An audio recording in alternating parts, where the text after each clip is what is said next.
আগে তো নৌকাটা ছিল আর ধানের শীষ নৌকার মধ্যে হইত, এরা নৌকাটা নাই। নৌকা যিনি কান্ডারি আমাদের সাবেক প্রধানমন্ত্রী হাসিনা, উনি আপনাদেরকে বললেন ভারত চলে দিল্লি থেকে বসে আছে আর আমাদেরকে বিপদে ফেলে দিয়ে গেছে, তাই না? থাকলে অন্তত একটা গণতান্ত্রিক অবস্থা চলতো, তাই তো?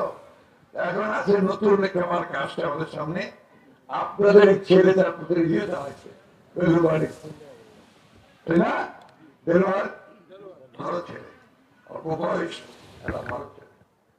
আমরা বুড়াই, আমরা বহুবার ইলেকশন করছি, এমপি হয়েছি, সরকারটা চালানোর অভিজ্ঞতা আমাদের আছে। ওর বয়স কম, সামনের দিকে ইনশাল্লাহ আর ভালো করতে পারবে যদি লেগে থাকতে পারে, তাই না? আমার তো শেষ সময়, এটাই আমার শেষ নির্বাচন। আমি আপনাদের কাছে শেষ সময় আসছি, এইবার আপনারা আমাকে আরেকবার সুযোগ দিবেন, তাহলে সেসব দিয়ে